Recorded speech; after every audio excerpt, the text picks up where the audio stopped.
So yeah, golf balls. One thing you may wonder is, okay, what type of golf ball do professionals use? That'd be the first thing. Okay, so we'll just start off and make this a bit interesting for you if we can. Okay, so professionals will typically use a ball that is what's known as a harder compression. So a harder compression is for pro golfers who want to be able to control the ball a little bit better, and because they have such high speed, they typically need a ball that's firmer and one that won't spin too much. Okay, now the ball is clever to such a is engineered to such a clever extent. Okay, so what you have is you could have anything up on 3 or 4 layers in the golf ball. Okay, you have an outer layer which is called the urethane cover, which is predominantly on pro level golf balls. Okay, with the number of cores in the golf ball, what you always find, these balls tend to be a little bit harder, which means on one facet they will tend to keep the spin down when it comes to drivers and stuff like that, even say woods, maybe even hybrids, maybe even driving irons. Okay, but by the time you get into irons and you get into wedges, you'll know that with the urethane cover on the ball, you'll find that the ball is able to spin in a consistent fashion, and that is going to lead us on to something that is important for you if you want to develop consistency in your golf game. So regardless of what type of golf ball you use in your golf game, it is important that you use the same ball over and over, because if you don't use the same golf ball, you're going to be erratic in terms of distance and yardage. Okay, pros have that, like I said, high compression ball designed for the better golfer, stronger golfer, low spinning off the driver, high spinning off the wedge. Like I said, one is very, very cleverly made, and once again, that's just the way the technology's gone. Okay, when you get into handicaps, and they're sort of like maybe mid to high handicaps, you can then diversify down to balls that are, say, like a mid compression ball. So they would be a golf ball which compressed a little bit easier, designed for speeds that are a little bit slower, maybe somewhere underneath that sort of PGA Tour average. Okay, and that's basically to help you as a golfer. So if you're a younger man, but say you're not pro level, or you could be an athletic lady, or you could be someone who's maybe in their later years but still quite fit, you might not have the strength and speed to use a professional style of golf ball, in which case go to a ball that's maybe mid compression. Okay, for people who have really slow speeds, what happens is you need a ball which is very, very low compression, which means that any little bit of speed will cause the ball to bounce off the face, compress and take off, usually on a higher flight. They don't tend to spin as much because the covers on them tend to be a little bit cheaper. Okay, so they're the 3 things that you bear in mind. So once again, if you're going to develop any consistency in your game as a golfer, you should be using the same ball to begin with. Okay, buy 3 or 4 dozen at the start of the season, guys. I'm telling you, that's just the way you're going to tie this down and play to on a repetitive level over and over again. Okay, why are professionals consistent? Why do you find that they hit their yardages the same distance over and over again? This is the second thing that you need to think about when you're going to play golf. You need to be able to swing those clubs at a consistent speed. Okay, and pros are good because when you watch them practicing, they have a beautiful consistent tempo, swinging the club back and forth in the same speed over and over again. They don't try to swing, say, for argument's sake, a 7-iron at one speed, and then 5 minutes later they'll try and hit it maybe 6 or 7 miles an hour faster. They just don't do that.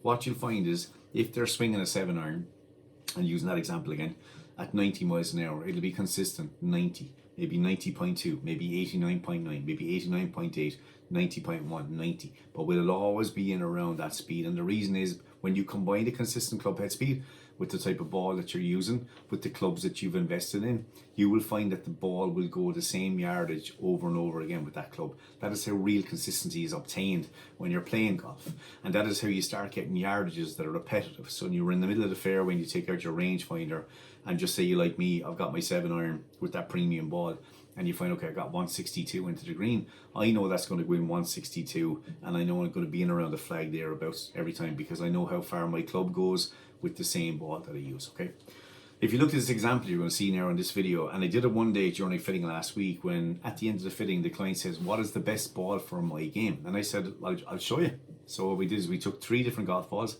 entry level, mid-level and premium pro level. So what we did is, may as well just say what it is, right? The first ball that we used was a Wilson ball. Okay, so the Wilson ball was like a Geo Soft, so designed for older golfers with a little bit less speed. The cover on it would be sort of a little bit harder. It's not say like a urethane cover. It's some other type of design. Okay, now has its added advantages, guys. What happens is, with a ball of this nature, comes off the face higher with a bit more speed. So if you don't have a lot of club head speed, the ball gives you some sort of advantage in that respect. Okay, the thing to notice about this particular ball is that when I swung it at my speed, which is about 80 miles an hour with the 7, it nearly went over 190 yards. Now that's impressive for someone of my age, but because I'm still playing to a standard which is reasonable, I still want my ball to stop on the green. And the problem is if your ball that spins too low, guys, it'll go through the green and roll out the back. And next thing you know, you're chipping, you could be chipping badly, you're 2 or 3 putt, and the next thing, that score has suddenly gone up. Whereas what you wanted originally was the ball to hit the green and to stop, okay? The second shot, what you can see is that we shaved a bit of yardage off that now, so we're trying a ball which is called a Q-Star. Okay, so the Q-Star is made by Strixon. It's a follow-on from the original Strixon AD33, so it's a new generation of that ball. Once again, engineered. It can be like a 3-piece ball, very cleverly made. But now what you notice that my spin has now gone up. It's not going as far. It could be about 16 or 17 yards in the difference. But now what you see is that now, because I've increased my spin rate, it now means that I've now given that a better chance of actually stopping, okay? So it's still going a decent distance. It has more stopping potential than the first ball that I tried, okay? But once again, that doesn't mean that first ball is not incorrect for me. There could be days I could want something like that. It could be a windy day or something like that. But once again, look, we're just going to sort of get to the end of the exercise and explain the difference, okay? You can see, once again, I've shaved a lot of distance off that. Got a bit more stopping power, but still not where I'd like it to be, because I'd like the ball to spin more.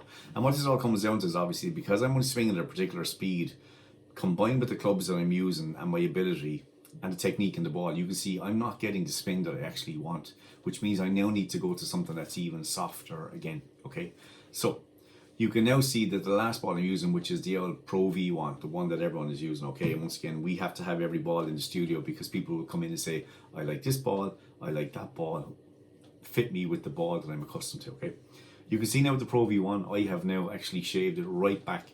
I'm down to nearly, maybe just over 160 yards. So there's nearly 29 to 30 yards of a difference between the first ball, okay?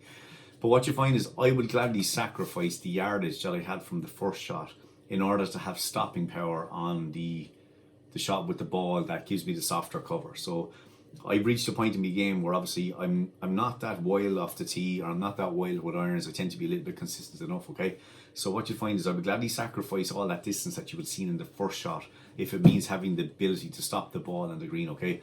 I'm not saying that I use the Pro V1. I could use the Z Star. I could even use the Wilson Staff ball, which is a great ball. Once again, these are all balls that are in around that. Even there's a Mizuno Pro ball, so there's a wide range of balls, okay? But you want to fine tune it to the extent that you know the ball that you're going to use over and over again. So with that premium ball, you can see I've taken nearly 30 yards off. But now for my 7-iron, which is 6-iron loft, and 6-iron on tour, you're typically looking at about 6,000 revs. I'm in around 5,500 revs, which is not bad. It's in around the ballpark where I need to be. But now it means I have the ability to get the ball to stop on the green.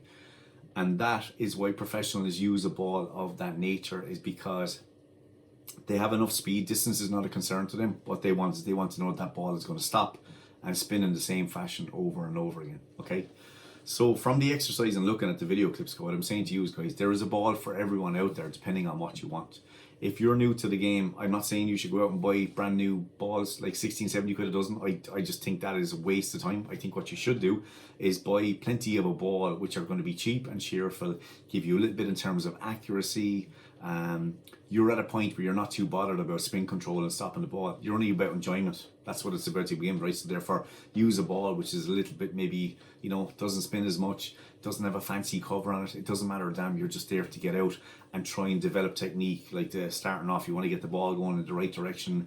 You're trying to get your sort of contact right on your irons. These are things just going to promote your confidence and drive you on to the next level of ball, which is that mid compression ball, which can be like Strixon 83.3, Strixon Q-Star. Callaway Chrome Soft, once again, is down as being an expensive ball, like a premium ball. I think it might be a little bit mid compression, okay? I think there might be a new version, but once again, that's a ball which is a little bit dear, but I think is like still middle of the road in terms of performance. Really, really good ball. Wilson have a ball called the Triad. Bridgestone make golf balls that are mid compression. So once again, there's a wide selection of mid compression balls to suit people that don't have the same tour level club head speed, okay? And then when you get down to the premium stuff, guys, obviously like high handicappers, right, you make up nearly 90% of the market. Low handicappers are 10%, maybe 5%, really, really small number, in which case, guys, they will use those premium balls. And I can assure you, I've fitted guys in the past who are playing off low handicaps who would actually think nothing about using a ball which is a quarter of the price of a premium ball if it still behaved in the same fashion as the more expensive ball. And there are balls out there, and I'd be happy to tell you about them anytime you ever wanted to come in. They won't break the bank, but they will do the same thing as that more expensive ball, all right? So like I said, we'll talk about that more when you come to see me, okay? I hope you found this interesting. I hope you saw that data. Like I said, is you can see what I did like about the fact is when I was doing that little exercise, you can see I did swing the iron more or less about 80 miles an hour over and over again, and that's because what happens is like my tempo will be consistent. That's how you're going to get to that level of consistency. Is I learn to swing the club at the same speed. And another thing to say to you too, guys, for any of you who go for lessons, okay, don't get sucked in when you're getting coached. That's someone trying to make you swing faster and faster and faster, because what will happen is if you do get fitted and you're optimum and someone tries to make you swing faster, your shafts to some degree may become a little bit obsolete, and what happens is your face control will become a little bit obsolete. And that's going to lead us into the next video the next time, because we're going to talk about smash factor and how it affects our ball speed and direction and the ability to get sort of consistent yardage on it. No point swinging the club at a particular speed if your club face is wide open. It isn't worth the crap. Pros just want to square the club, and by that then they push the ball off in a nice trajectory and a nice direction, okay? It's been an absolute pleasure talking to you again. Like I said, I know it's a little bit long since I actually spoke to you last, but once again, been very, very busy, and I want to thank all of you, because it's because of you this season's been the success that it is, and thank you so much for your support. Like and share, like I said, if you're using social media platforms. If you're on YouTube, please subscribe to our channel. And if you have any questions, please just reach out to me, peter@precisefitting.com, or contact any of the numbers listed on the website.